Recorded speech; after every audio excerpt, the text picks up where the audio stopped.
Welcome to Leka Eto Speak YouTube channel. Thanks for watching. Please don't forget to subscribe. Lovers all over the world, welcome to our YouTube channel. Gẹ́gẹ́ bí ẹ ti mọ̀ pé update lọ́lọ́kan ìjọ̀kan náà ni a máa ń fún yín. Update eléyìí tí a tún mú wá nípa ọkọ Sisi Alagbo àti Sisi Alagbo pẹ̀lú engineer Akeem, because a rí i pé ọmọ yẹn ọmọ kẹta òun náà ti jáde síta ó ń sọ̀rọ̀ wípé wọ́n fi tipá mọ́ ni wọ́n yàn jẹ ni ẹ̀yìn ọ̀rẹ́ yẹn lárí wípé wọ́n send the proof of payment tí wọ́n fi sanwó fún ọmọ yẹn náà dẹ̀ acknowledge wípé bóun ṣe gbádùn eré tí àwọn jọjọ ṣe. A rí i pé engineer Akeem ó send the voice note jáde síta, òun ni àṣírí yẹn ni Yínká TNT ló tú fún àwọn èèyàn because wọ́n ní pé kọ́ máa bully wọn something like that.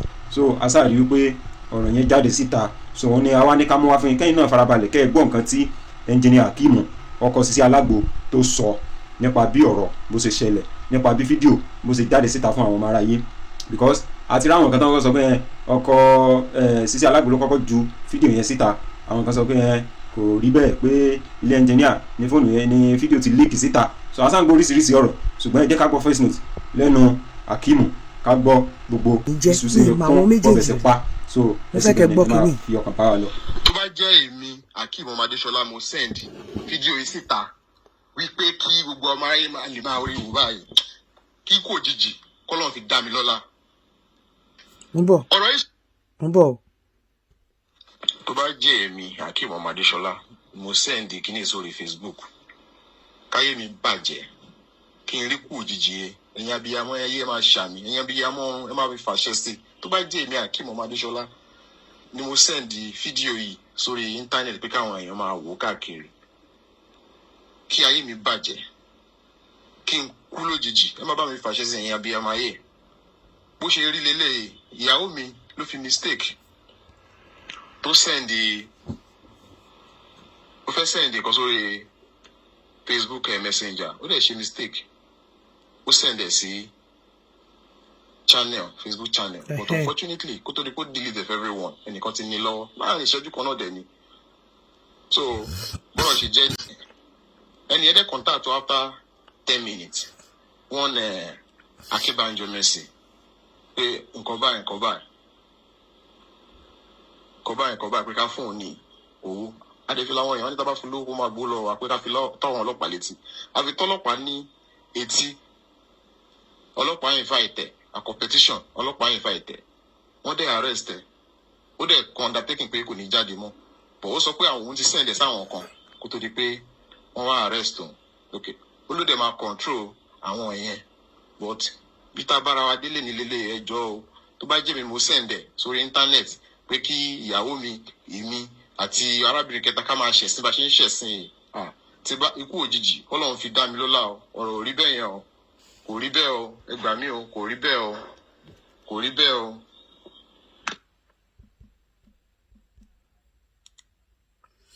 Tí ká bá rojọ́ ìkà kọ́ ló máa dáa, ọ̀rọ̀ ṣùnùkùn ni, ẹ fojú ṣùnùkùn wò ó, ẹ má fi ojú bó ṣe ń ṣe yín wò, ẹ fojú onílàákàyè wò ó.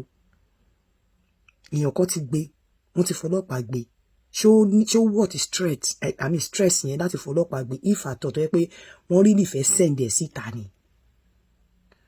Ó ti ní kẹ́yìn abiyamọ ayé kẹ́ ṣépè fóun tó bá jẹ́ bẹ́ẹ̀, tó bá jẹ́ pé òun ló send ẹ̀ síta lóòótọ́ gbogbo ìpè tó ṣẹ́yìn bẹ́ẹ̀ ló ṣe máa rí fún un, ṣùgbọ́n lọ́kàn tèmi mo mọ̀ pé kò ń ṣe òun ló send ẹ̀ síta. Nínú àròjinlẹ̀ ẹ jẹ́ ká rò láròjinlẹ̀, wọ́n ti mess up, but mo bẹ̀ yín nítorí Ọlọ́run, let it pass.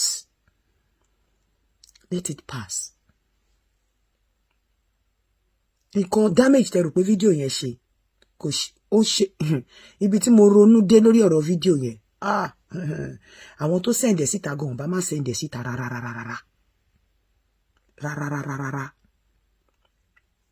wọn bá má send ẹ̀ síta honestly, because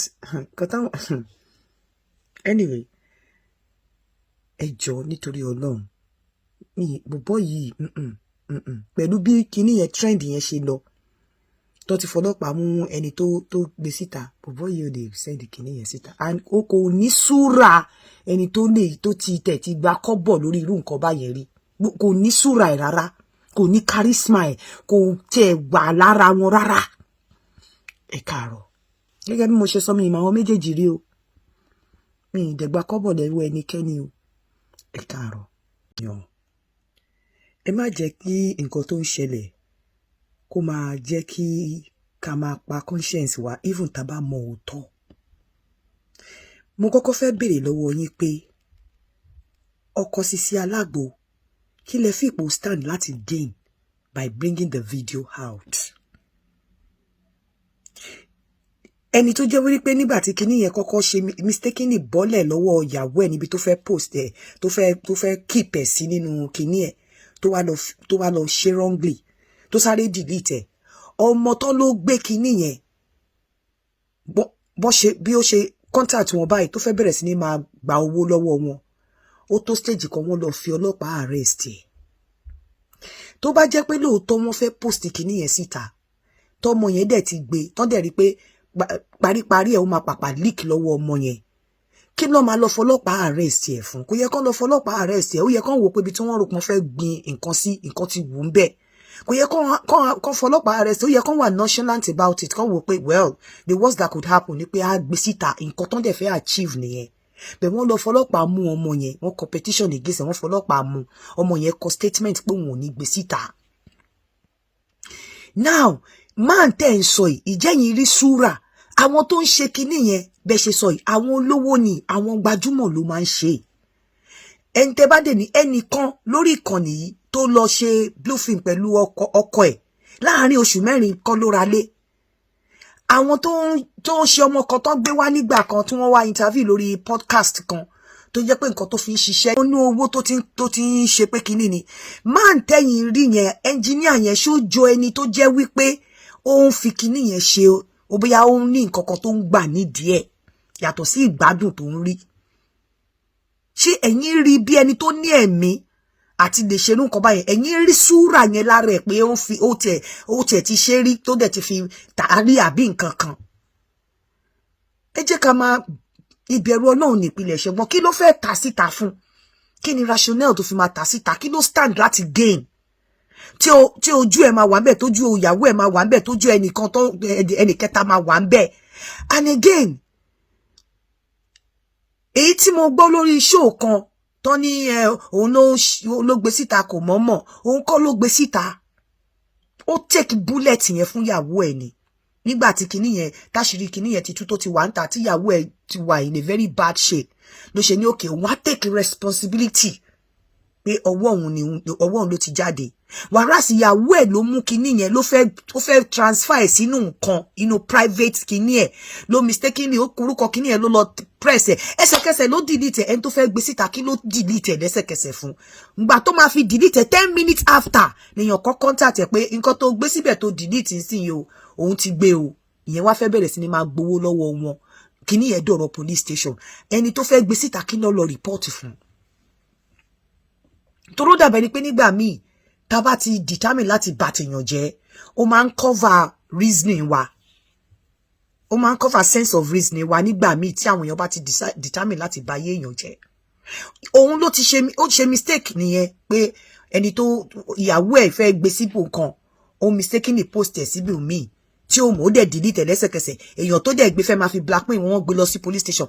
Ẹ wo gbogbo trend yẹn kí náà láti ṣe bẹ́ẹ̀ fún tó bá yẹ pé wọ́n lè fẹ́ gbé síta. Ẹni tó dẹ̀ tó kọ́kọ́ sọ wípé òun ni ó fẹ́ take responsibility nítorí pé ó ti rí pé ìyàwó ẹ̀ ó ti fẹ́ kú. Mo ní màmá kan lórí ìkànnì tí màmá yẹn bá gbọ́ fídíò yìí á mọ̀ pé òun ni mò ń bá wí. Nǹkan kan ṣẹlẹ̀ tí woman yẹn jáde tó wá take responsibility. Mo láyọ̀ láti sọ fún yín pé òun kọ́ ló ṣe kinní yẹn ó wá cover sister ẹ̀ ni. Ó wá cover ẹni tó ṣe kinní yẹn gangan òun kọ́ ló ṣe but ó take responsibility yẹn pé òun á lè gba it yẹn. Òun mo sọ fún yín òun woman yẹn kọ́ ló ṣe kinní yẹn ó kọ̀ wá take responsibility yẹn pé kóun gba it yẹn pé òun lè gbà jẹ́ kóun gba it yẹn fún èèyàn òun. So nígbà míì ẹlòmíì máa ń ṣe bẹ́ẹ̀ tó bá rí pé òun wà more resilient pé òun lè gba kinní á kò take responsibility for another person's action which is kò really da but it depends on bí èèyàn yẹn bá ṣe jẹ́ síyàn in tó ṣẹlẹ̀ sí ọ̀rọ̀ yìí nìyẹn. Mo fẹ́ kẹ́. Lovers all over the world ọ̀rọ̀ lẹ ti gbọ́ yìí o àṣírí lẹ ti gbọ́ yìí o kọ́ ló ṣàánú wa kọ́ ló má jẹ́ kára ní fẹsẹ̀ sí ẹ̀yìn tó ń ṣẹlẹ̀ nílé ayé yìí lẹ́nu ọjọ́ mẹ́ta yìí ó jẹ́ nǹkan tí ó ní agbára ó jẹ́ nǹkan tó lágbára. So ẹ̀yin viewers wa kí ni opinion tẹ̀yin? Ẹ comment under comment section, ẹ like, ẹ share, ẹ subscribe. I really appreciate supporting you so far. We love you all. Thanks for watching.